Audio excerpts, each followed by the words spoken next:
Well, of course, let's fix that picture. Of course, I have nothing better to do on a Monday night than record a bit of a Q&A. I'm not going to do the maths to get the hours, but we're like a day and a half away from the start of the NBA season. 2 games on opening night. So I guess for us fantasy heads, the real opening night is Wednesday when we have a lot more games. I'm not sure how many, but a lot more. So I just thought I'd do a quick Q&A and also have a quick look at the injury reports ahead of, Tuesdays and Wednesdays games. Now, obviously, there'll be some updates, but not a lot should change. We don't have games happening today, tomorrow, so there shouldn't be a lot of change when it comes to injuries other than maybe someone is available. We shouldn't have any late additions, I guess is what I'm saying. So let's get into that first. A reminder that this is Stuff It, a fantasy basketball podcast brought to you by FanDuel and FanTrax, part of the Old Man Squad. Give the Old Man Squad YouTube channel a subscription. We really appreciate it. Give this video a thumbs up. Go and find us on the audio platforms. Download over there as well. All right, let me bring this this screen up so we can have a look. Okay, so obviously there's some teams that we don't need to talk about at all. The Atlanta Hawks are one of those. No injuries, nothing for the Nets, or nothing new, nothing significant. Obviously, there's an injury there. You can see Haywood Highsmith is out, but he's out for a significant amount of time, and this is not a new injury. Down to Boston, Jaylen Brown, questionable. He'll play, so I don't think we need to worry too much about that. Not a lot for the Hornets. Trey Mann is questionable. Look, I guess having him there probably adds a bit of depth for their backcourt. He's not going to play a lot. Probably looking at sort of low 20s, I think. Colin Sexton is there. Hopefully Ryan Kalkbrenner gets some good run. But from fantasy purposes, not really a lot to discuss in Charlotte. For the Bulls, Kobe White is probable. Now, obviously, if he doesn't play, we get value for Ayo Dosunmu and Trey Jones. I would assume Trey Jones would get the start there, but I do think Kobe White probably plays. Now, Okoro is questionable. He or Kevin Huerter could start here, so we don't really have clarity on that yet. We will get clarity, obviously, before the start of the game. Neither of those guys have to be rostered. If I had to pick one, I'd probably say Huerter is, a little bit more productive, I suppose. Dosunmu, we've seen him in a start. Sorry, not Dosunmu. Okoro, we've seen him in a starting role. He does nothing. For the Cavs, Garland is obviously out. Max Strus is obviously out. DeAndre Hunter, the only one there. He is questionable at the moment. Lonzo will probably start. Based on what we saw in the preseason, it'll be Lonzo or Jalen Tyson. Lonzo is probably the guy we want to have as a back ender just until Garland is back. If Hunter is out, they could go a few different ways. They could move Sam Merrill in. I don't think it would be Larry Nance. That would just simply be too much overkill in terms of size. So it probably is Sam Merrill, and you could look at him as a 3-point streamer, but that's about it, I think. For Dallas, nothing significant here. Daniel Gafford is probably the only one. He's questionable to return, so he hasn't played all preseason. Obviously, if he was to play, that will cut into Lively's minutes a little bit. I don't think it'll be too much of an impact, though, because I don't think they're going to push Lively to 30 minutes anyway, whether Gafford's there or not. So maybe he goes from 27 to 25 or 28 to 26. And it means just like those other bigs, PJ Washington probably plays slightly less because he won't play any center minutes. Anthony Davis won't spend as much time or any time at the center spot. So there's a bit of a flow-on effect there, but nothing too significant. Dan Gafford, if you manage to get him up, get him late in your draft, so I picked him up in a couple of spots. He'll probably only play 22 minutes a night, but in that short amount of time, he can get you some blocks and he can get you some rebounds. Nothing to report for Denver. For Detroit, other than the Jaden Ivey injury, which we knew about, nothing new. Who gets the start?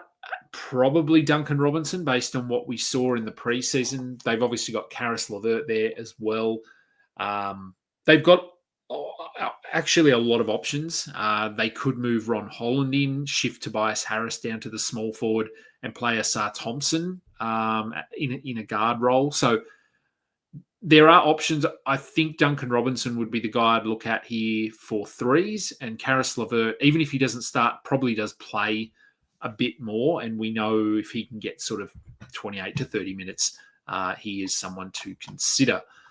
For the Warriors, we've got Jimmy Butler questionable, probably plays, as does Kuminga. I think Moody is going to miss a few games here with his injury. Melton hasn't yet returned. So let's assume Butler plays, because I think he does. With Moody out, Kuminga will play more if he's available. Buddy Hield will do a bit more as well. Buddy Hield is not someone you need to draft, but if he's sitting on your waivers, you know what you're going to get from him, maybe. If his shot is falling, he'll give you some threes. If his shot is not falling, you'll get absolutely nothing. Not really anyone else that interests me there too much. With Horford there, look, I guess Quinton Post, deeper leagues as their backup centre, because I don't think Horford is going to play typical starters minutes there. Okay, for the Rockets, Finney Smith is out. We knew he was out. Jayshawn Tate, questionable. That doesn't matter. And Van Fleet, obviously, we knew he was out for the season as well. So the starting lineup here, I mean, this is Basketball Monster. Josh Okogie gets a big bump. Reed Shepherd gets a big bump. Okogie's had a pretty good preseason. He's more of just a defensive specialist, though. So if you just need some steals, you could consider him in some spots. But Reed Shepherd, make sure that he didn't, for some reason, go undrafted. Obviously, it would depend how people in your league had their settings and their queues set up. If it was based on some sort of weird rank from last season, then Reed Shepherd would be way down the bottom. So there's a chance that he was undrafted, but hopefully not. Hopefully most people are on the ball. For the Pacers, they're dealing with a little bit. McConnell, we knew that he was going to be out. I picked him up as a last-round flyer in one or two leagues and put him straight into my IR spot. When he's healthy, he'll play... Josh has got him here at 21 minutes. I think it'll be closer to 25, 24, and he can get you some assists and steals in that time. Isaiah Jackson is probably the center we want to target at the moment, but I'm not convinced that he is going to be a must-roster player. I don't know. He's pretty limited. He gets in foul trouble. They have Jay Huff. They have James Wiseman. They have Tony Bradley. Lots of options, and I don't think they're set on one yet. All right, for the Clippers, nothing. So enjoy that while it lasts, because given their average age, I mean, just look here, 34, 31, 34, 27, 30. Their starting five is pretty old. That's probably an average of about 31 or 32. So, yeah, they're a pretty old team, as are the Lakers. I was looking at the wrong column there. I thought that was wrong. 36, 32, 34, 28, 28, 40, 33, 37 on the bench, 32, 37. So super old. There are going to be injuries for this team, but nothing at the moment. For the Lakers, LeBron is out. Nothing new. Vanderbilt, Jackson Hayes, Kleber. We know that the Lakers always overdo it when it comes to the injury report. So I'm not paying too much attention to those probable tags. They will play. With LeBron out, Hachimura is a decent enough late round target if you need points. Marcus Smart probably plays a little bit more. He had a few steals in that last game. He's just a steal specialist, though, nothing else. And Gabe Vincent will probably move into the starting lineup there, I think. So he is also someone to have a look at in deeper leagues. For Memphis, already dealing with the injuries as well. Poor old Memphis. Edey, we know he's out. Scottie Pippen out. We don't really have a time frame. I did read something on Jeff Stott's Twitter page, I think it was, that this injury, the average return time with an injury that he has was 4.5 to 5 months. So if we're, obviously he could beat that, but if we're sort of putting that in fantasy terms, we're looking at November, December, January, February. So maybe the All-Star break, he's back, which pretty much rules him out for your whole regular fantasy season. So Ty Jerome is someone we probably need to consider now. He is dealing with an injury himself, but he is questionable. I would still have a look at him with a final pick. With Edie out, look, I really don't know what they're going to do I think it'll be Jaren Jackson. He'll start at the centre. Santi Aldama will start at the power forward spot. Ja Morant, questionable, trending towards playing. So I think we assume that he plays. But yeah, it's Aldama is the obvious sort of winner there because he'll get a starting role. For Miami, Tyler Hero, nothing new. So we don't really need to break down too much there other than who will start in his place. We've seen a few different options here. Davion Mitchell has started some games. Khalil Ware has started some games.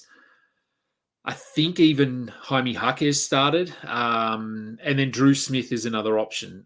So of all of those players, I think Khalil Ware obviously has the highest upside. So he would be the priority ahead of...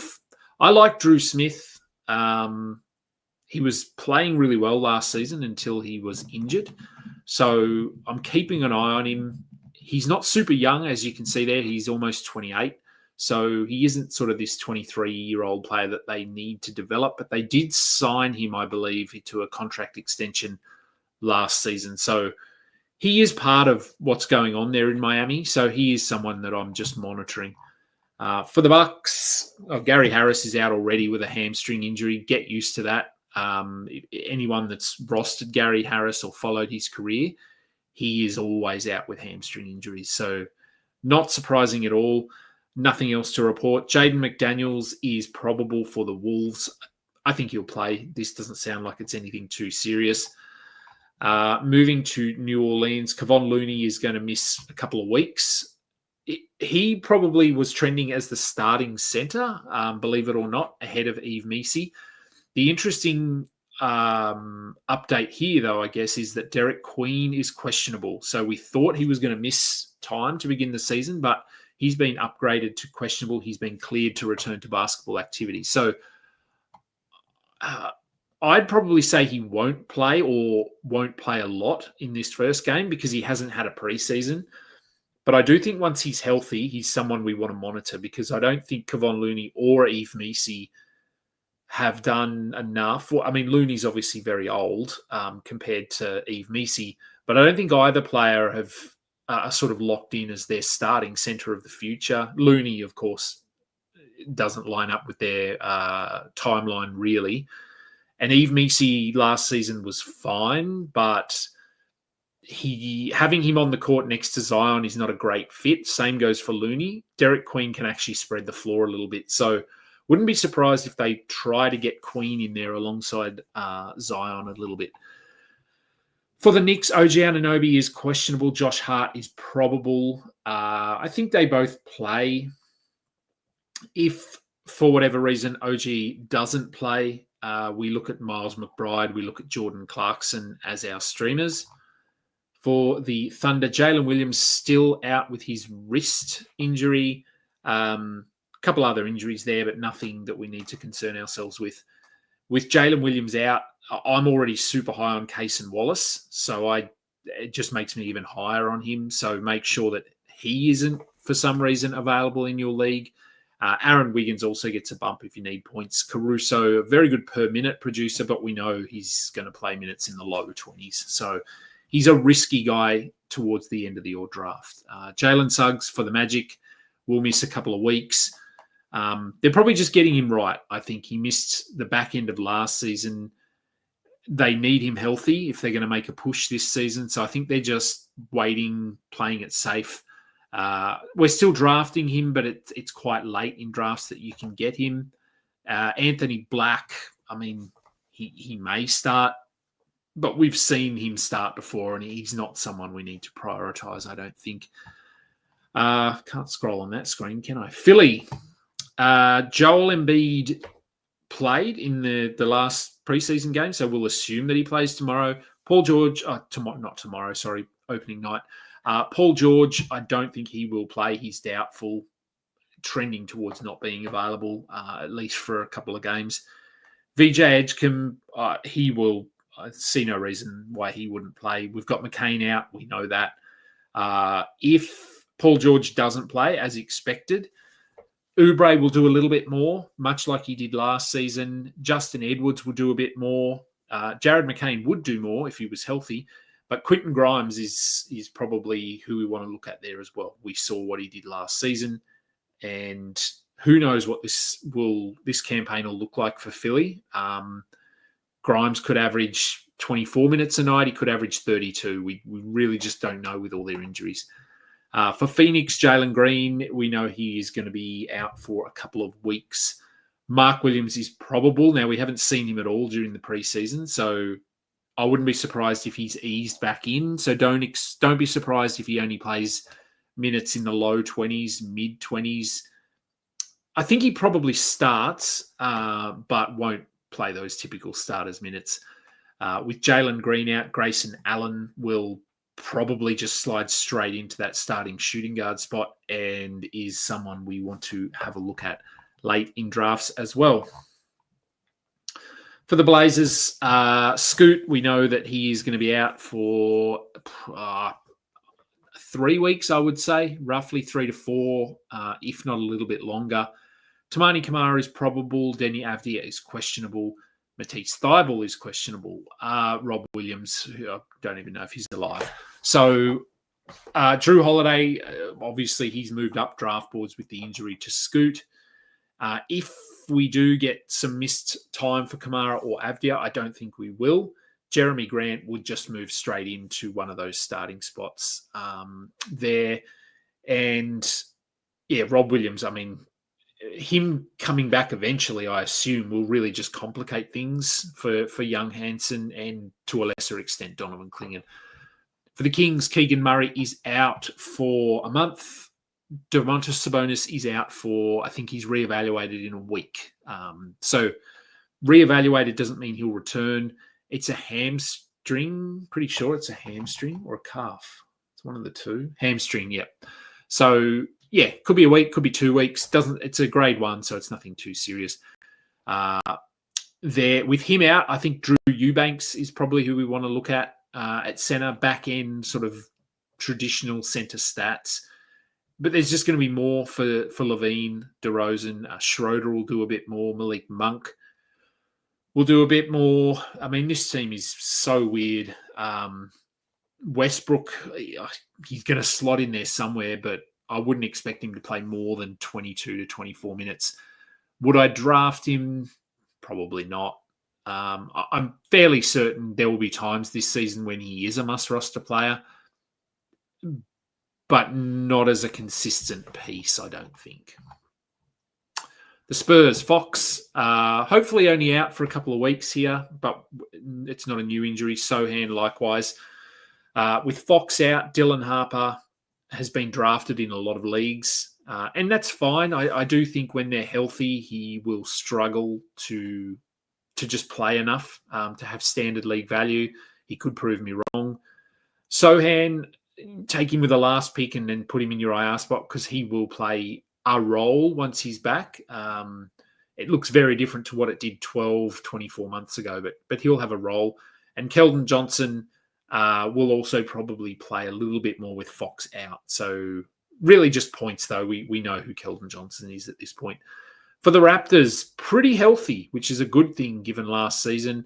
Grady Dick is the only one who is not available or probable. Coming off a good season, he's just a late round flyer for threes. As long as this starting five is healthy, which fingers crossed they can stay healthy for a large portion of the season, there's not going to be a lot of value on the bench. Jakob Poeltl is probable. The back, it worries me a little bit, not to the point where I'm not drafting him, but back injuries can hang around. He's not young, he's not old, but he's 30 now. So, yeah, it's someone we just want to keep a close eye on. If he misses time at any point, Mobo was sort of the guy we thought would probably fill in if Poeltl misses time, but Mamu Kelishvili had a pretty good preseason as well. So, yeah, I like him. I think it could be either of the two, depends on the matchup a little bit. And two more teams. Utah, also pretty healthy, which is a good thing. Enjoy this while it lasts, much like with the Clippers. Ace Bailey is questionable. I think he'll play. Isaiah Collier, also questionable, will probably play. There's a lot of value here. You can get a lot of their players at the back end of drafts. Bryce Sensabaugh is one of my favourite late round flyers, as is Taylor Hendricks. Lauri Markkanen sort of moving up draft boards, but we know who he is as well. So Keontae George, Bryce Sensabaugh, Ace Bailey, Taylor Hendricks, Kyle Filipowski, they're all players you can get sort of after 110 maybe, and all could have value. They could all be standard league players this season. Collier could be a standard league player, but his skill set is obviously very limited. And for Washington, I mean, much the same. Koulibaly is going to miss a couple of weeks here, which helps Keyshawn George. I think Keyshawn George would have started anyway, but with Koulibaly out, he gets a small bump. People know how high I am on Keyshawn George this season. I have him in, I don't know how many leagues. Quite a few. I think I'll have a look in a minute. Yeah, very high on Keyshawn George. Make sure he wasn't skipped over in drafts. I don't know why that would have happened. But look, a few guys here as well that could be available late who could be standard league assets. Chris Middleton, Bilal Koulibaly, Keyshawn George, Bub Carrington. I'm not that high on him. Trey Johnson, Cam Whitmore. I mean, we just don't know what Washington are going to do, but all of those players are worth a look. Let's just have a look at, this might just reset because I've been on this page for so long. Keyshawn George. So yeah, I've got 1, 2, 3, 4, 5. I've got him in 5 leagues. That's probably about right. Yeah, okay. 5 leagues. All right, got a couple of questions. So these won't take too long. All right. G-Man, any update for when Zach Edey will be back? They do tend to exaggerate, don't they? Look, I think I would think it'll be a month. Probably a month is where I would say would be the minimum. Obviously, the closer to a month, the better if you're drafting him. It could stretch out to 5-6 weeks. It may depend on where they're sitting in the standings, what the trajectory is looking like for the season, how Jaren Jackson's health is holding up. So there could be other factors here, but obviously they want to get him back in there as soon as they can. I would say probably a month, though, minimum. Lone Des. Yes. Look, I will probably still do the FBI show, but I've just been rolling with these shows, so I thought I'd stick. This is where most of my stuff is going to be now, just because the FBI, obviously they focus on the leagues and that sort of thing. So it's just easier for me to do it over on this channel because there's, I guess, a team of us working on graphics and all sorts of things. So a little bit easier to start or to keep it going on this one here. All right, we'll get into some more questions. I'll just quickly remind everyone that this episode is brought to you by FanDuel. Sportsbook.fanduel.com is the website. Very close to the start of the season, so jump into the website, over to the website, have a look at the odds that they've got. I've talked about this on a few shows. I think there's some good odds for 6th man of the year and most improved player as well. those values, I think, will shift after a week or 2 weeks. So now is the time to get in if you want to get some money on some of those long shots. All right, let's keep moving through the questions. Ernest, another fan of the show. Oh, rate my team. Okay, redraft auction. Good to see an auction draft. What punch should I be leaning into? Okay, let me have a look at this. Harden, Giddey, Zion, Porzingis, Dyson, Reeves, Sarr, Sharp, Miles Bridges, Okongwu, Mikal Bridges, Mark Williams. It's a good team. If in a 12-team league, I think that would be my initial takeaway, is that you did pretty well. Like, they're all clearly top 100 players. And if it's a standard 12-team league, you're going like 150, 160 deep. So, yeah, you've got some... If that's the order that you drafted them in, which it could be, Harden with your first pick, Giddey, Zion, Porzingis, it could be, then the fact that you got like Kamara, Mark Williams, Mikal Bridges with your last pick, pretty good. What punts would I be leaning into? I would...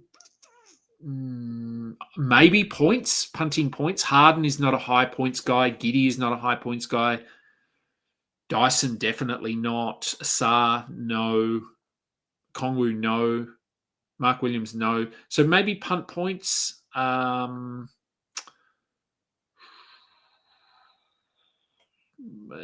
Maybe punt threes. I think your rebounds are pretty good. Yeah, I mean, Porzingis. Yeah, I would say maybe points and threes, just at a first glance anyway. All right, Metalhead. What are the pros and cons of adopting the best player available strategy in drafts? Look, pros, I get... Well, I mean, best player available is subjective. So the best player available in your eyes is not necessarily the best player in Team B or Team C. So it is subjective. But if you sort of generally speaking, I suppose, if everyone's working off similar rankings, one of the pros is trade bait. So if you're just drafting really good team full of high upside players, and then it does mean you can just start the season, see how you go, where are your strengths, where are your weaknesses, and then you might have a player. I mean, for example, you might draft a team that ends up punting blocks, and you drafted Walker Kessler with the 95th pick. Great value. He's obviously a really good shot blocker. He could come out and put together a top 40 start to the season. You could then move him for a top 40 player that fits what you're doing. So that is one of the advantages, is that you can just sit on your roster for a while and see what it looks like. And then, have a look at which players are playing really well, especially on teams like Utah or Washington and these teams where we have some questions, and have a look to trade them away. The cons is that you may build a team or put together a team that doesn't fit at all. And so while you have players that are producing, if some of those categories don't correlate necessarily, you might not be getting the results that you think you might. I sort of noticed that early in my fantasy, I guess, managing career, is that you can have a team of good players, much like the NBA, I suppose. You can have a team of really good players, but that doesn't mean you're going to win. That happens in the NBA.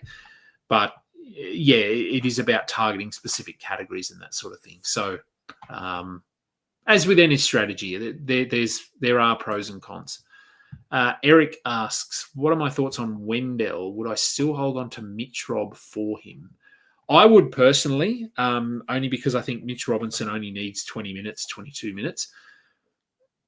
I do have some concerns with Mitchell Robinson, though, and that's why he's falling so far in drafts, because he may not play back-to-backs.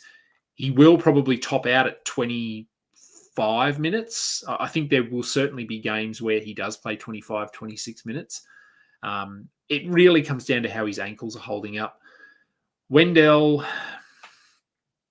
I don't know. I mean, he's had a good preseason, hasn't he?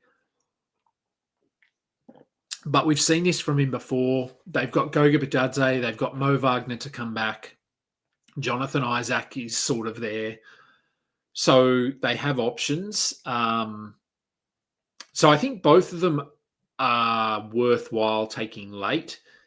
If you want to go for upside, I would hold Mitchell Robinson. Carter, I guess, is maybe safer because he's going to start and play 30 minutes. I think you can make a case for either. And obviously, Mitchell Robinson is very, very specific in what he does. He blocks, he rebounds. He will help your field goal percentage, but he doesn't take a lot of shots. So it will help, but it's not like a guy that's taking 12 shots a game. Whereas Wendell Carter will do a little bit more. He can get an assist or two. He might hit a couple of threes, scores a bit more. So he's a little bit more versatile. I will say that Mitch Robinson is quietly pretty good at steals as well for a center. All right, chill guy. Can I rate this squad? 9 category league. Booker, Maxey, Reeves, Murray. So you've gone. That's probably Jamal Murray. So 4 guards really early. Duran, Pritchard, another guard. Mark Williams, Okongwu, Edie, Herb. So you're probably punting. The value is pretty good. Again, getting Herb, Edie, those guys late. Okongwu, that's good value. You're probably going, well, at least for the first month with no Edie, probably going to be punting or not as competitive in rebounds, maybe, because you've really only got Duran, Mark Williams, and Okongwu. And Okongwu is not going to be an elite rebounder. He'll sort of be in the range of 7 to 8, as long as Porzingis is healthy. I would say steals aren't going to be very good just because Booker, Maxey, Reeves, Murray, they're all very good players. None of them are really... Maxey, I guess, has a bit of upside in steals. The rest of them are like 1 a game.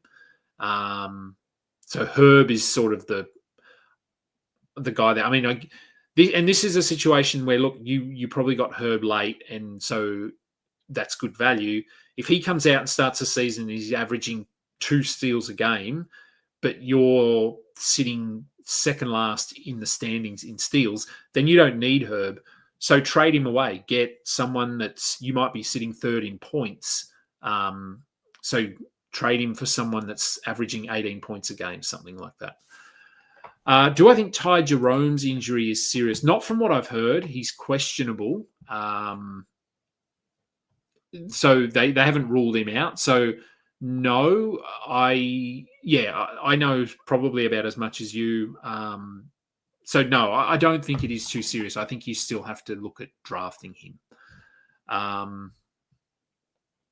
What punts as well? Yeah, so like I said, probably steals would be one. Probably blocks as well, steals and blocks, because Duran, Mark Williams, Okongwu, none of them are going to be more than 1.2 blocks a game, I don't think. So you're probably going to end up leaning into those guard stats a little bit. Duran isn't a terrible fit for a build like that because he hits his free throws. Okongwu as well. He'll get you close to a steal a game and might hit a 3. Mark Williams is sort of a weird fit. And Herb a little bit. So they're 2 players that if they start the season really well, you could look to move them.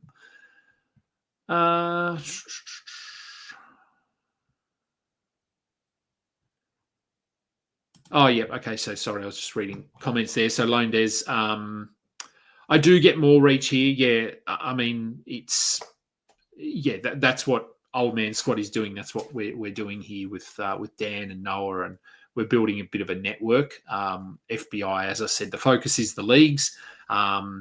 So, yeah, I think this is where my focus will be. No worries, Metalhead. Thank you. All the best to the season. Yeah, we're all waiting, aren't we? It's frustrating when it's this close. It's so close, but still got to go to work, and I can't just sit and watch NBA quite yet. RJE. have Chris Middleton interested in Josh Minot. Should I roll with Chris or take a chance? Oh, I don't know if I'm the right person to ask.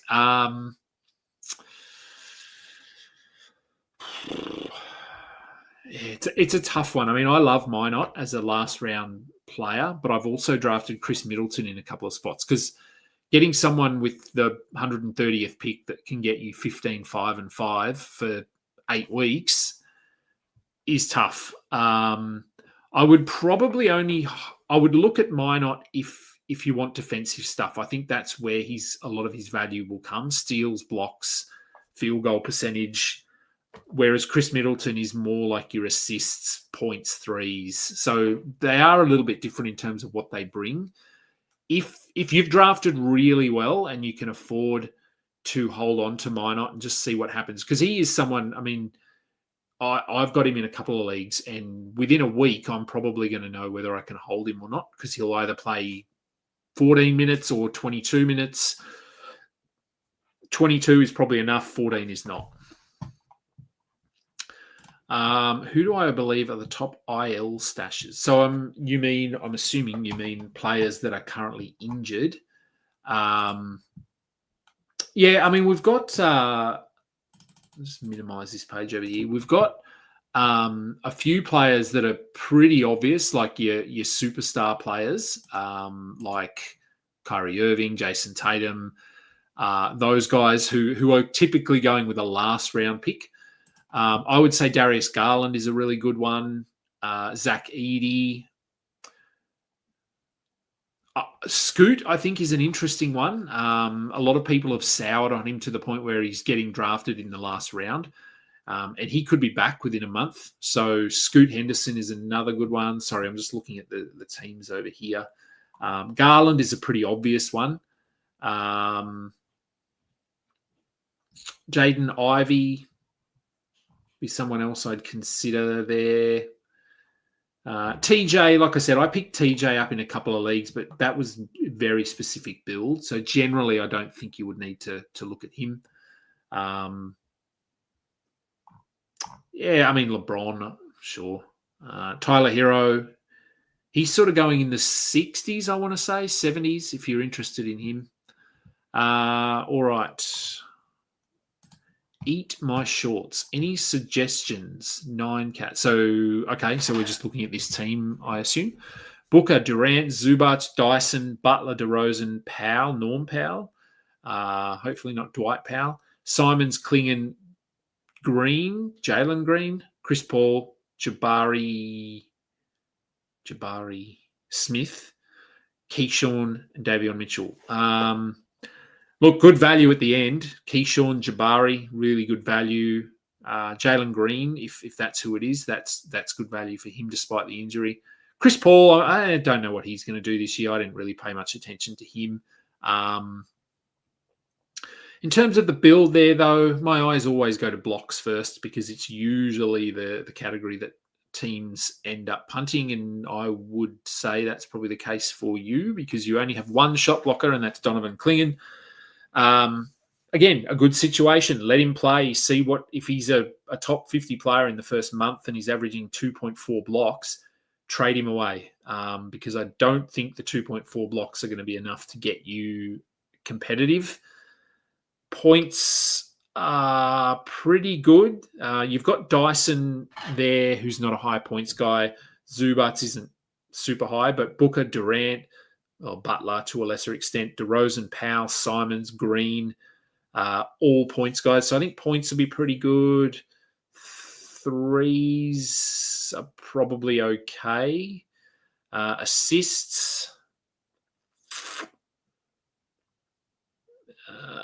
probably okay, not super high. Rebounds, yeah, I mean, there's not a lot of bigs there. Like you've got Klingon, I suppose Zubac. I keep skipping over his name. So rebounds are probably okay. So I would say blocks. If I had to give you one sort of piece of advice there, I would say keep an eye on Klingon and look to move him away. All right, John H. Can I rate this squad? I should just do a rate my team show, shouldn't I? Giannis, Jalen Johnson, Jamal Murray, Zion, Kessler. So punting free throws straight away. Anunoby, Pirtle, Barrett. And you've lent into that, so that's good. KPJ, DiVincenzo, Kyrie, Gafford, Davion Mitchell. So Kyrie straight to the IR spot. Giannis, so your points are fine. Blocks aren't too bad. You've got Kessler, Giannis. I mean, Giannis isn't the defender he used to be, but he's still okay. You got Kessler, you got Pirtle, got Gafford. So blocks are okay. I mean, it depends on obviously who other people have drafted. Notably the Wemby team. If they've drafted Wemby and Jaren Jackson and Porzingis, you're not going to win blocks against that team.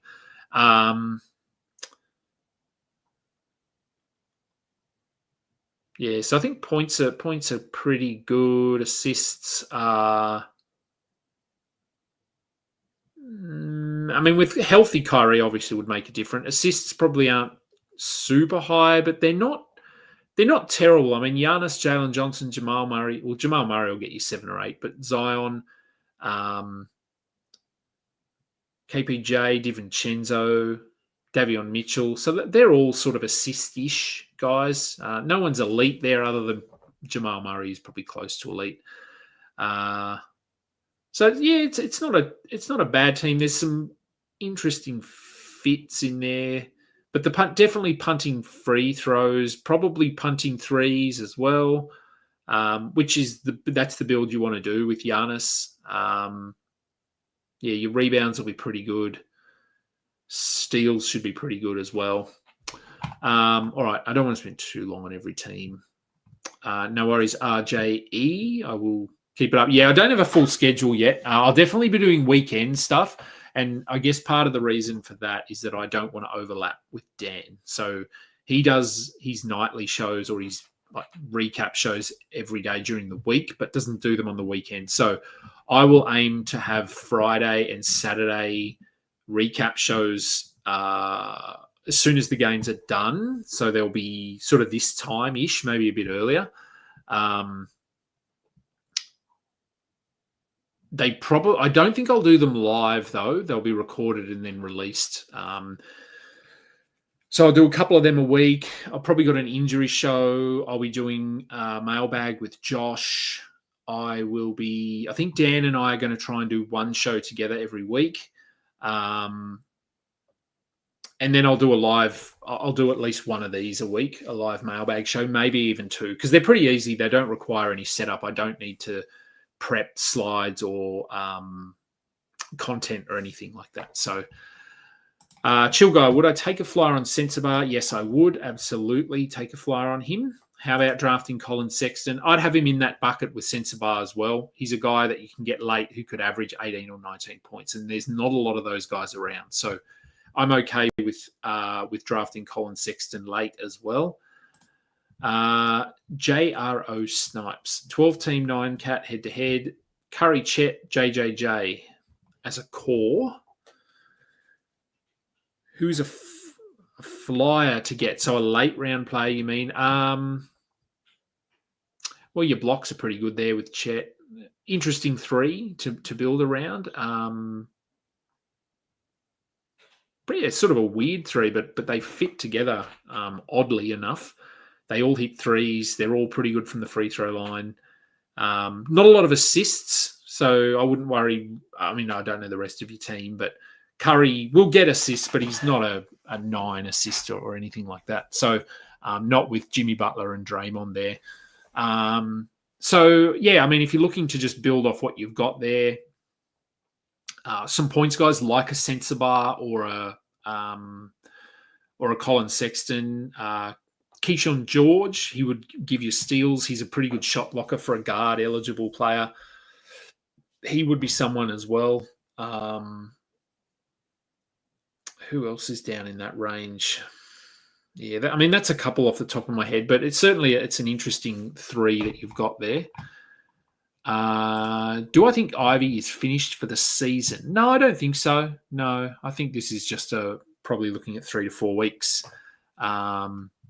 You have 3 injured players in a 14-man head-to-head points league. Tyler Hero, Darius Garland, Ivy. He was your 10th pick. No, I wouldn't drop him yet. No, it's a bit early. If we were looking, if it was like week 8, maybe. But given that it's not even week 1 yet, I would probably try and hold Ivy if I were you. Okay. Mr. Salty Brick. Checking out another team. Should I make any trades? Luca, Giddy, Morant, Avdia, Davis. Is that Anthony Davis? What other Davis is there? Is there another Davis that I'm missing? Hang on.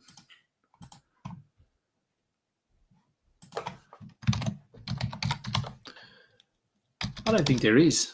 Anthony Davis. Okay. Randall, Okongwu, Clayton, Porter Jr., Hunter, Isaiah Jackson, Lonzo Ball, and Al Horford. Okay, so assists, very good. Blocks, yeah, I mean, Davis is probably the weird sort of fit there because a lot of his value comes from blocks. You don't really have any other... I guess Isaiah Jackson could potentially be a blocks guy, but... yeah, look, maybe Anthony Davis, if he starts the season, I mean, everyone is cautious about him, but if he starts on fire, which he could, and after the first 3 weeks, he's like a top 3 player, a top 8 player, whatever, you might be able to move him for someone else. Lonzo is obviously someone you could look to trade if he starts and plays really well for 2 weeks, but the person you're trying to trade him to is probably fully aware that Garland is coming back. Yeah, that's probably... I mean, Davis is the one that jumps out there. I mean, he's a good rebounder, but Luca, Giddy, Randall, Okongwu, they're all going to get you some rebounds. So even if it's just trading like Davis for a... I mean, it's... someone like a Sabonis, a Şengün, maybe. Maybe it's not... It might be sort of trading away a top 8 player for a top 20 player. But if Şengün fits your build, then remember that rankings aren't everything. Mike, would I say getting... I don't know if it's still... Say getting who? Oh, okay, sorry, down here. Would I say that getting Hartenstein, my 95th pick, is a steal? I'd say it's good. That's probably where he's going. Can I have a look at his ADP over here? So his average ADP is around 80. So yeah, look, I mean, you've got him a round and a half lower than where he's typically going. So where do I think he finishes? Look, he's one of those players that's probably his rank is going to make his season look better than it is because he sort of does bits and pieces. Like he'll get you a steal, he'll get you a block, he'll get you 8 rebounds. Field goal percentage is really good. Free throws aren't terrible. Doesn't turn the ball over. He might get you 3.5 assists. So he's sort of good across the board, but not elite. But all of that could end in a top 60 season, but he won't feel like a top 60 player. But I mean, if you're looking for a balanced team, then yeah, getting Hartenstein at 95th is I think it's really nice value. Just picked up Eubanks and dropped Jordan Clarkson. Will Eubanks be worth it?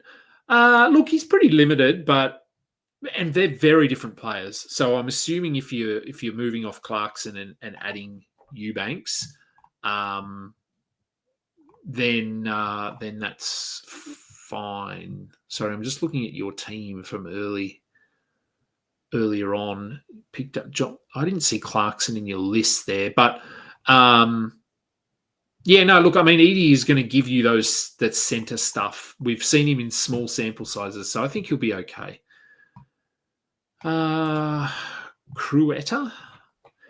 Any Lakers Flyers, Hachimura Smart are worth playing on a 2-game Tuesday for head-to-head weekly limit, like Locked On Fantasy Bowl?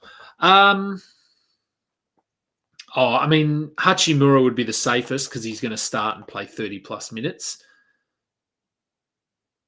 The other two, probably not. I don't know. I mean, Smart will get you steals, but really does nothing else. Laravia is interesting if he plays enough minutes, but he'd need to play 28, I think, to have value. So I think Hachimura would be the safest one there, just because his role is locked in. All right. Oh, man, we're getting more questions. All right, we need to fly through. I thought this was going to be like a half-hour show. It's not a half-hour show. Do I think managing the quadruple punt big man team is personally fun to manage throughout a season? Wanted to draft that team, but I was too scared. I love drafting people that follow me know that I love doing the quad punts, and I love managing them. But it is... Look, I mean, I'm obviously invested quite heavily in fantasy basketball. So for me, it's fine. But it does require quite a lot of, especially with that build, because and I guess where I'm going with this is that because turnovers are a category I need to win, the danger is that my opponent will rest players. So if they know, hey, I'm going to win assists, points, threes, free throws comfortably because my team is so bad, then they will just play their top guys. So they'll play Steph, they'll play Cade Cunningham, they'll play Jamal Murray. They'll play 8 of their top players and just bench the rest of their team. So you need to not only check your team and check the scores and that sort of thing, you actually need to check your opponent's roster before tip-off and things like that, just in case they are as invested as me, I suppose, or you, and they do what I do in those situations, and I activate all my players at the start of the day.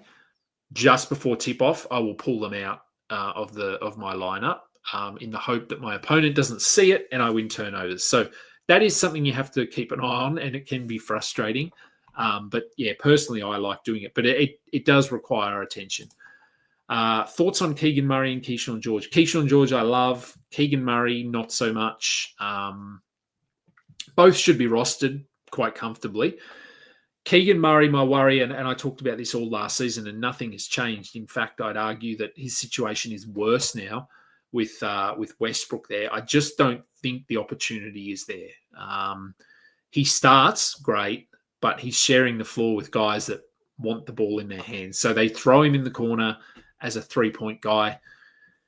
He's a little bit like a Hartenstein. His rank, he could end up like the 67th best player this season, and you would say, he's obviously a must-roster guy. But that is because he's efficient, or efficient enough, not super efficient, doesn't turn the ball over, gets you a steal, gets you 0.9 blocks, good number of threes. So I always go back to Otto Porter. If you were playing fantasy basketball 6, 7, 8 years ago, Otto Porter was something like a top 30 player and did nothing to help your team. He was just average across the board. Keegan Murray's a bit like that, and I just don't see a way out of it, barring injuries for him. Thoughts on Duncan Robinson? Yep, I think he's worth a look. As I said when I did the lineups at the start, I assume he's going to start. So I think that if you need threes, he is okay. Do we think Claxton is worth holding? I do. Yep, he was good last year. Quietly, he's someone that you can get pretty late in drafts. So yes, I would. Any last round picks that I went for this year? Mitchell Robinson, Keyshawn George, Bryce Sensabaugh.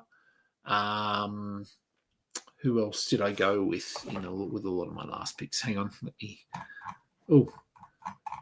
Reed Shepherd was one of them, but not anymore because I still like to get him, but he's not a last round pick anymore. ADPs, where are we? Josh Minot is one in the last week that I've been grabbing. Sam Hauser, I'm not sold on his role, but I don't mind him. VJ Edgecombe is another one who's looked really good, and he's going to start for Philly.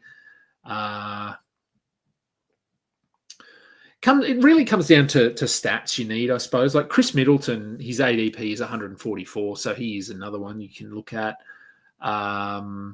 There's a few. Kalkbrenner, slightly deeper leagues. Yeah, that's probably it. But that's a few. Pick up Jerome or Oubre.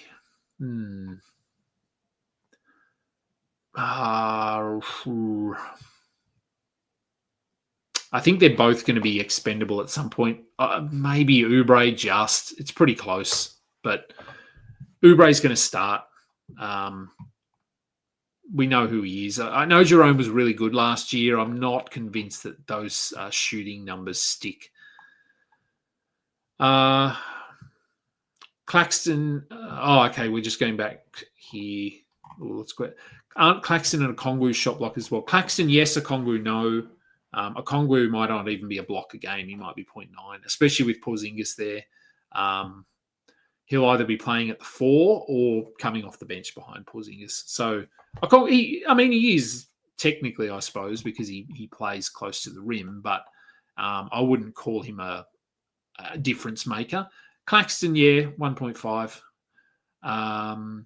Check out this team from RJ Asuncion. Don't know if I said that right. Curry, Durant, Leonard, Ingram, Porter Jr., Ware, Jabari Smith, Kuminga, Jovic, Hunter, Ivy. Yeah, look, it's certainly some risk there at the top with Curry, Durant, Leonard, Ingram. So a little bit of injury, age-related risk. All very good players, though. Leonard could obviously be a top 10 player. Again, my eyes are going to blocks, and I would say you are not really going to compete in blocks because you have one shot blocker in Ware. Steals are okay. Points and threes, I mean, your top 4, even Kevin Porter will get you some points. Kuminga will get points. So I think points are okay. Threes are okay. Assists aren't too bad. So, yeah, again, I think blocks, rebounds are probably going to be maybe weaknesses.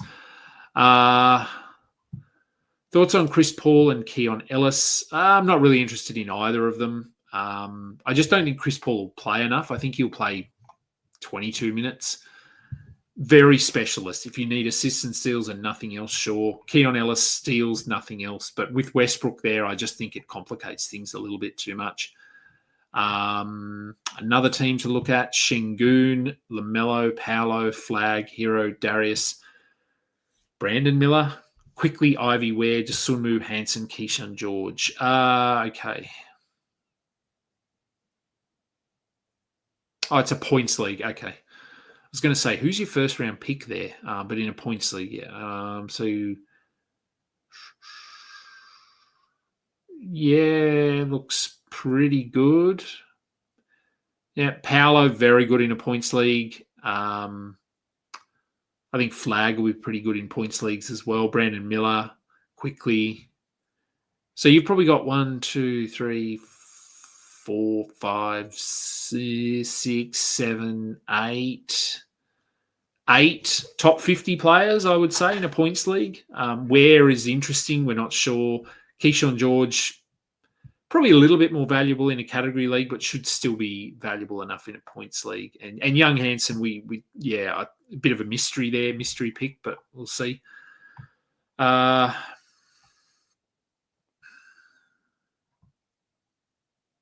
We did that team.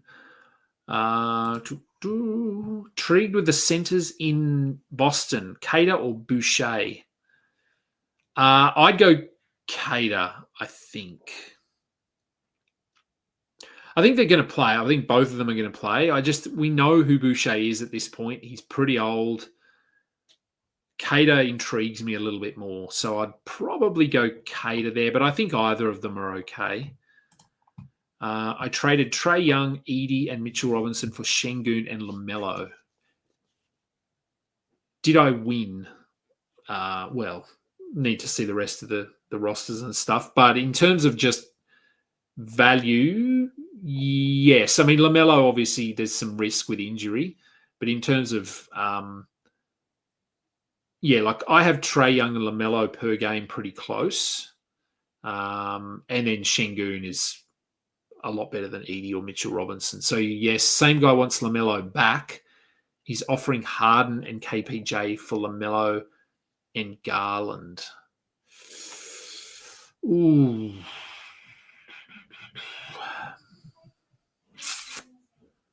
If you're a risk taker, I'd hold LaMelo. But if you're a little bit uncertain, then I don't mind going with the Harden KPJ. I think Harden is safer than LaMelo. Garland is better, clearly better than KPJ. I mean, Garland could be a top 40 player. So that LaMelo-Garland side certainly has more value, but there's injury risk. Garland's already injured. He's coming off an injury, and LaMelo is always injured. Oh, we're near the bottom. Very good. Okay, M. Bradley. Thoughts on this team? AD, KD, Turner, Kawhi, Garland, Mark Williams, Anthony Simons, Keegan Murray, Hartenstein, Wiggins, Kyrie, Pods, and Keyshawn George. What do we got? 12 team, 8 cat.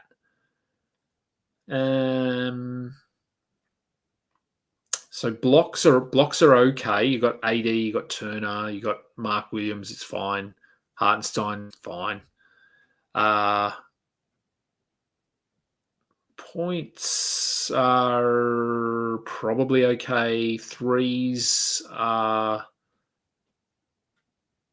probably okay as well. Steals might be a bit of you've got Kawhi there, I suppose, but steals might be a bit of a weak point. Assists, Garland. Yeah, assists probably aren't super high because you don't have Kyrie and Garland's out for a little bit. Yeah, there's some initial thoughts. Look, people are adding questions.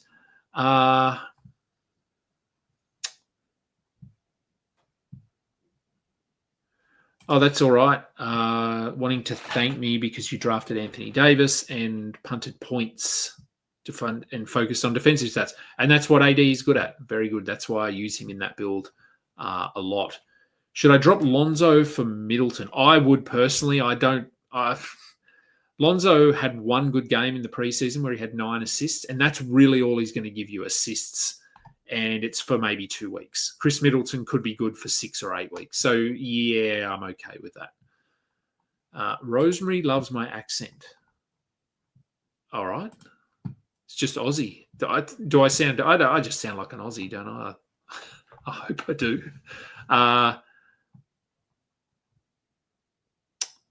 What's this one?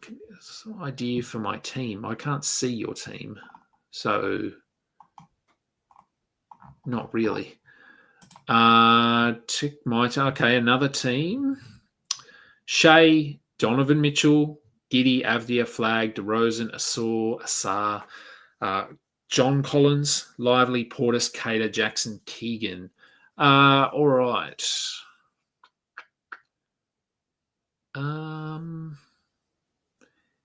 You sort of started Gardy and then rounded out Biggie. So you've got Isaiah Jackson, Cater, Lively, Collins, Asar. He's a decent shot blocker as well. So your blocks aren't terrible. Steals are pretty good. Yeah, they're not bad. I would say field goal percentage might be a bit of an issue just because I think Flag, although you've got Asar Thompson, I don't know, it looks pretty balanced, I think. There's nothing that sort of jumps out at me there as a weird kind of fit. Threes, maybe. I would say you're probably punting threes because Shea is not a high 3 points guy. Giddey is not. Flag, I don't think will be. DeRozan isn't. Asar isn't. Lively isn't. So, yeah, you're definitely punting threes. So I guess if we base it on that, maybe like a Donovan Mitchell you could look to trade for another top 15 player at some point.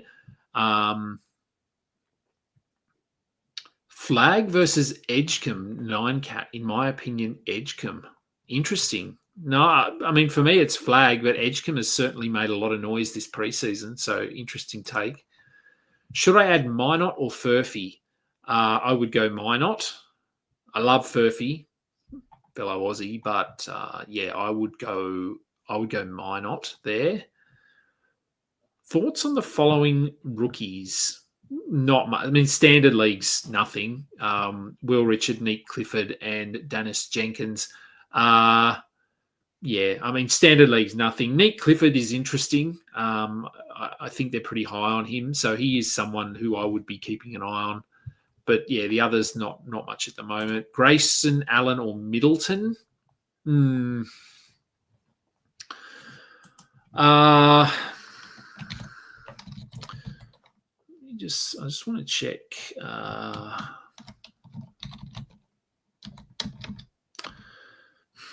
It's pretty close. I think Middleton will give you a little bit more. He'll give you some assists. And Grayson Allen, obviously, once old mate is back. I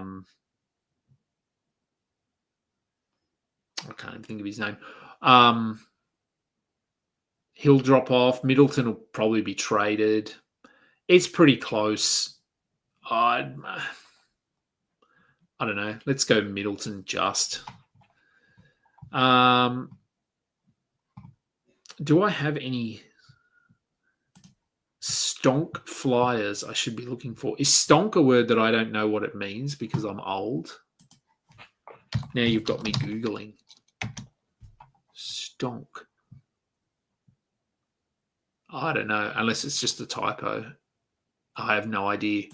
I don't know what. Anyway, flyers you should be looking for. Minot is an interesting one, as I said. I'm just digging deep into ADPs and things here now. Drew Smith, like I said, keep an eye on him. Larry Nance, if Cleveland play him 22 minutes a night, he could be someone. Not a lot of upside. Ryan Dunn probably starts for Phoenix. Kalkbrenner, if he ends up starting and playing 28 minutes. Okay. More teams. Stock. Steals and blocks guy. Okay, stocks guys. Okay. Minot is definitely one of those then. Adem Bona for blocks. I mean, how long does Joel Embiid last, really? Taylor Hendricks, he'll be almost a one steal, one block kind of player, I think. There's a few. Edgecombe, he should have been drafted. He's not really a flyer at this point, I don't think. There's a couple. Stocks, yeah, okay. Not stonks. Okay, what have we got? Is Topic a stash for 20-team leagues? Yeah, if he got some IR spots, I think he might be. He's very intriguing, that's for sure. So it's a weird injury he's got, but he'll be back at some point. I guess because he plays for the Thunder, that's the worry. He even when he comes back, I think he's a good player, but I don't know how many minutes he plays. Can I trade Curry and Durant for Doncic or Curry and Leonard for Doncic? Yeah. I would probably, if I had to pick there, I would. I'd probably take Doncic in both, but I would probably hold Durant. So Leonard, I think, just a little bit more uncertainty there. Hendricks or Middleton? Ooh. Hendricks for upside, Middleton for safety. As I said, Middleton, 14 points, 5 rebounds, 5 assists, maybe a steal. Hendricks could be a 1-1. He could be a steal, a block, and a 3 with 12 points and 6 rebounds. Should I trade Anthony Davis? Anthony, why did I say that? Anthony Davis for someone like Şengün? I wouldn't. You can, but I'm again probably the wrong person to ask that question because I'm weirdly high on Anthony Davis for whatever reason. This is a long one. Big fan. 9-cat 18 teamer. Took mine up with my last pick, but have the chance to get Filipowski. I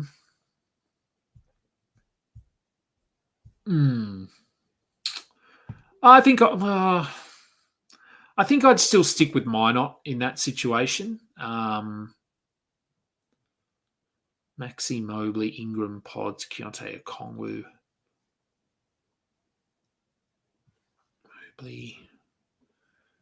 Yeah, I'd be okay with Minot. I don't know. Filipowski, I think probably safer slightly because we just know that he'll play 24 minutes.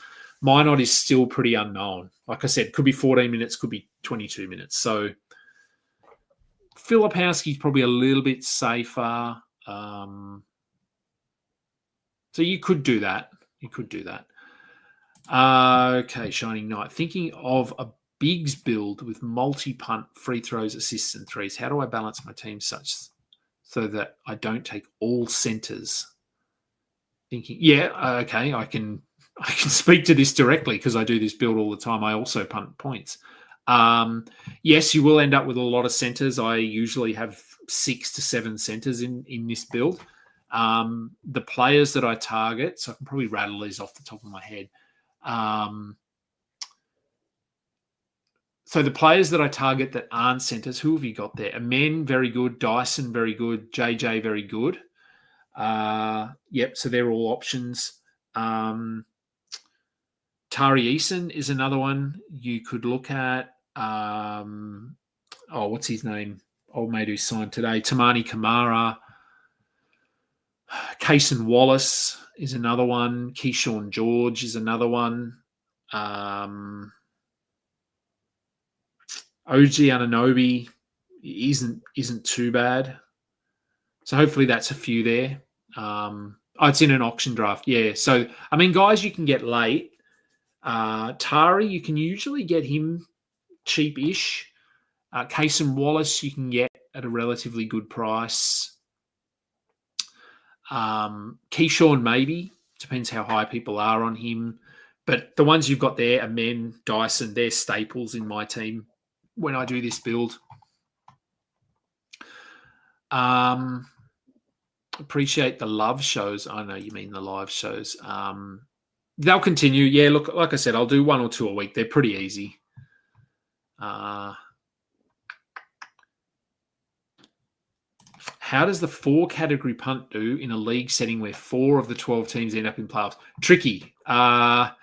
It depends on your league. So it's actually weird. The more competitive your league, the better this punt is.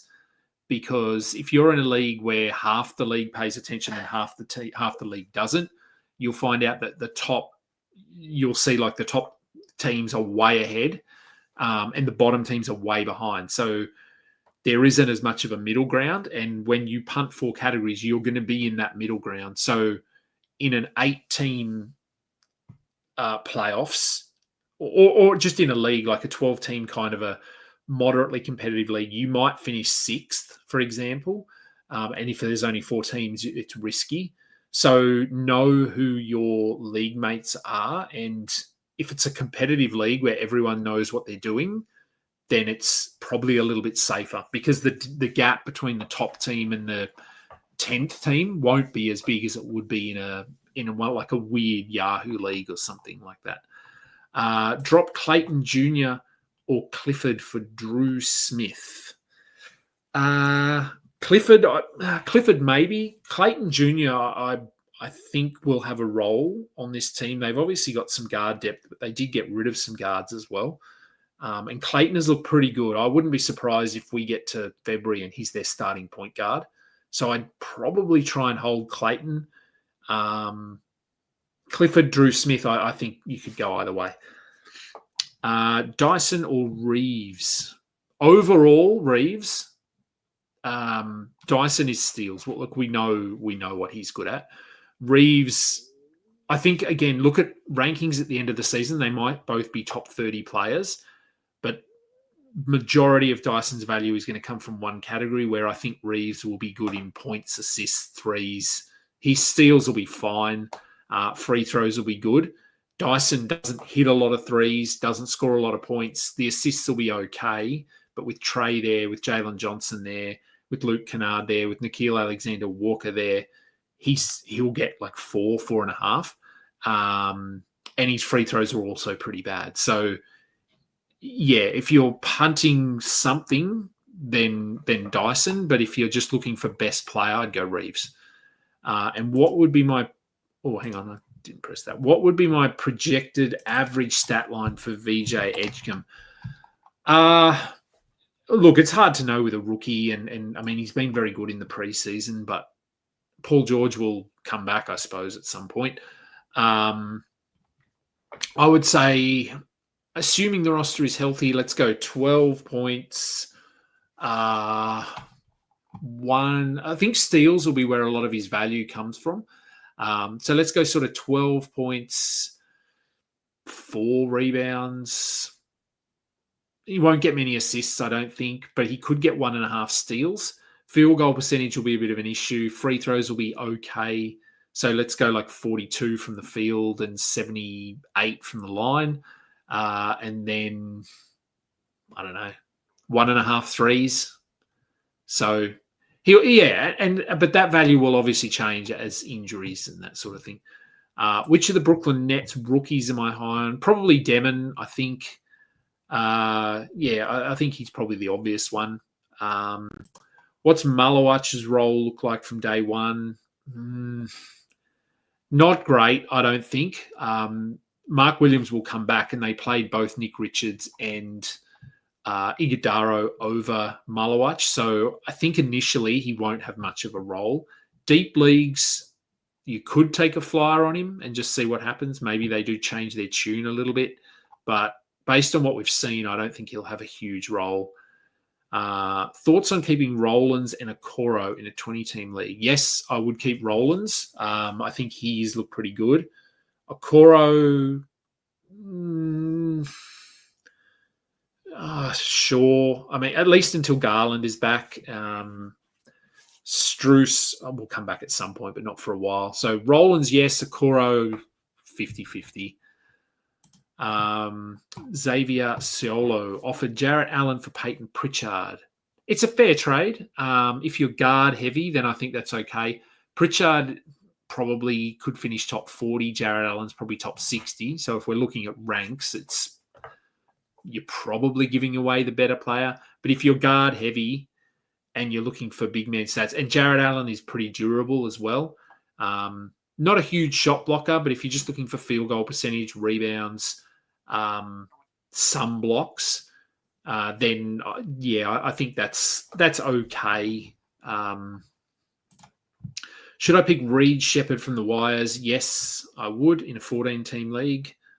Okoro is on the Bulls. Sorry, what am I talking about? I'm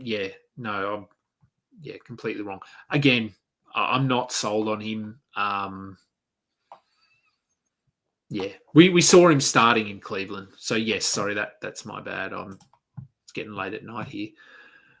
For the Bigs build, how much do you reckon I can spend on Giannis before I start kneecapping myself? What did he go for in... hang on. I can tell you what he went for in industry pickup. It's an 11-team league. Okay, industry pickup is a 12. Draft results. So Giannis went for 50 in industry pickup. In an 11-team league, you probably want to add like 10%, so 55. In your build, it gets a bump. If he's the only top-end player you're going to target, then I think that's okay. Amen Thompson's probably going to cost you a bit as well, though, so just keep that in mind. That's why I ended up going with Anthony Davis, because I got him for $36. I wasn't even going to do that build in industry pickup, but for $36, I thought I can't say no to Anthony Davis at that price. So, but Amen was 38 for reference. He was more. Does Gaza have? Oh, hang on.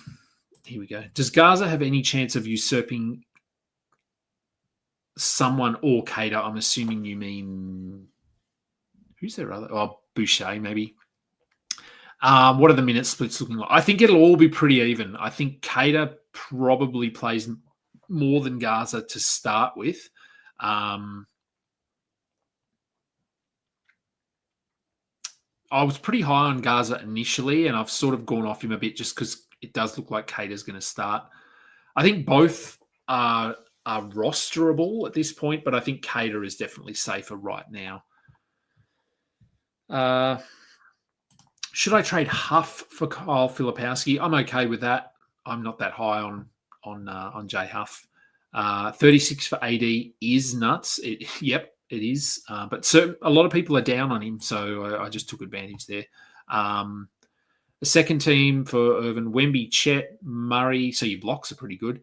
Murray, Miller, Turner, Poole, Asar, Mattis, Kamara, DiVincenzo, Cam. Okay, so blocks absolutely fine. Which typically means your rebounds are pretty good, which they are okay. Assists, Murray, Vincenzo, yeah, so probably assists are not super high. Points are okay. Threes are probably okay as well. Steals not super. So assists and steals maybe are your weaknesses there. And who won industry pickup last year? It was, I think I can actually look at that. Where's last year's industry pickup? It wasn't me because I got injuries. Actually, I could give you a good example here. So you talked about a punt, a 4-cat punt, and where you're going to finish. So in industry pickup last year, I finished third. So in the regular season, I finished third. Who won it? Josh and Evan. So Point Made Fantasy, they won it. I was knocked out, I think, in the semi-final, and I'm pretty sure it is because I had a lot of injuries. Hang on, let me look at my roster. Yeah, so Anthony Davis I had out. Walker Kessler barely played. So, yeah, I lost both of those guys. I don't think Amin Thompson was injured. But, yeah, anyway, so they won it. And I finished third. So that's just an example, really, of if it's a tight league, which industry pickup is very tight, and I went with that punt build, and I finished third. So I would finish inside that top 4. Chunchilla, all right, we might make this the last question because this has been way too long. I think we're just waiting for a second part. Points league, start 2, bench 2, watch list 2. So I'm assuming we're going to get a list of names here. Maybe. Okay, there's our list. VJ, Drew, Reed. Okay, what are we doing? Starting 2, benching 2, benching 2, watch listing 2. So who would I start there? Ooh. I think they're all startable. I'm not sold on Mathurin or Kevin Porter. I think I would start. Here are the names so people can see. I would probably start. I want to start Reed Shepherd. I just want to see what he can do. Drew feels pretty safe as a starter, but he started last year. He wasn't great. Probably not VJ. I know he was very good in that last game, but regular season's different. I might go Reed and Eason as my starters, watching VJ and Mathurin, and then benching KPJ and Drew. I don't know. It's pretty close. Hope my knee is healing well. It's, going well. Yeah, everything. I'm back to normal pretty much. So, as normal as I'm going to be for someone of my age. Kind of panicking with this team. Young, Reeves. Any advice for this team? Okay. Young, Reeves, Hero, Aiton, JJJ, Keyshawn, Horford, Kuminga, Knipple, Clayton, Merrill, Okoro, Rollins, Clifford. Okay, so I'm assuming this is a deeper league. I hope it's a deeper league.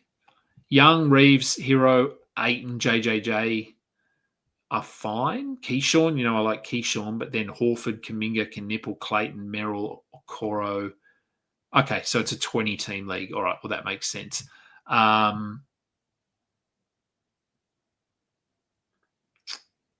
20-team leagues are tricky. Any advice for this team?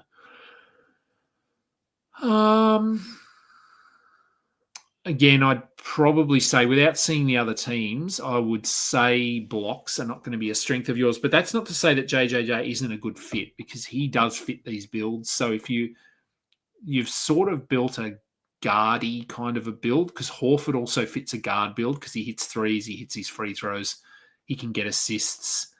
So I would say if you wanted to lean into some sort of a punt, I'd probably be looking at punting your traditional big man stats like blocks, rebounds, field goal percentage, some combination of that.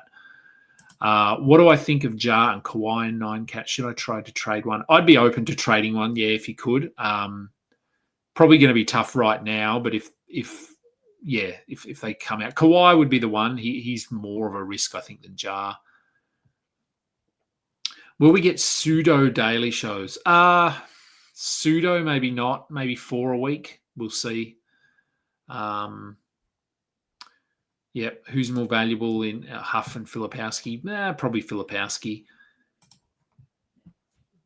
12-team 9-cat, Luka, Jalen Johnson, Derek White, Miles Turner, Kobe White, Peyton Pritchard, Buzella, Sarr, Shepard, Eason, Klingon, Hunter. Pretty good team. Blocks. Blocks are pretty good in this one. Points are pretty good as well. Yeah, it looks like a pretty balanced team. When will Hero come back? I think we're looking at like 6 weeks, aren't we? Although there was talk that he could be ready soon. So, what have we got? Yeah, maybe 2-3 weeks. Best case, I think worst case, we're probably looking at a month to 6 weeks.